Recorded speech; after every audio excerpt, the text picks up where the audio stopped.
Hello viewers, আমি তামিম।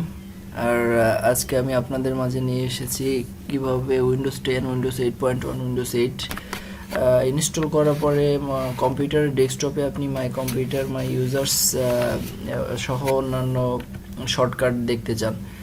এটা সাধারণত উইন্ডোজ দেওয়ার পরে এই সমস্যাগুলো ফেস করতে হয়, কারণ উইন্ডোজ 7-এ ডেস্কটপে মাই কম্পিউটার আইকনটা থাকলেও উইন্ডোজ 8.1, 8 বা 10-এ থাকে না। তো আমাদের এটা খুঁজে বের করতে অনেক প্রবলেম হয়, বা প্রবলেমে পড়তে অনেক সময় স্টার্ট মেনু থেকে খুঁজে এনে তারপরে মাই কম্পিউটারে যেতে হয়। তো আমি এ ধরনের সমস্যায় যাতে না পড়তে হয় তার জন্য আপনাদের একটা সহজ সমাধান দিয়ে দিচ্ছি। আর সেটা করতে গেলে প্রথমে যাবেন হচ্ছে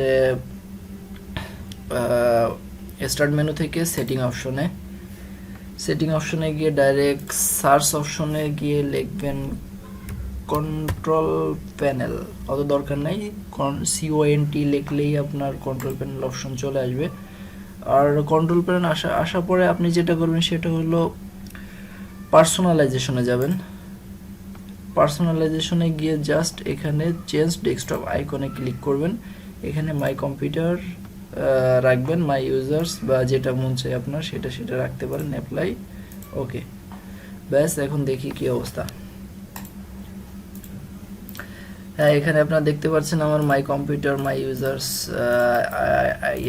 শর্টকাটগুলো এসে পড়ছে, এবং আমি এখন সহজেই মাই কম্পিউটারে বা মাই ইউজার্সে ঢুকতে পারবো।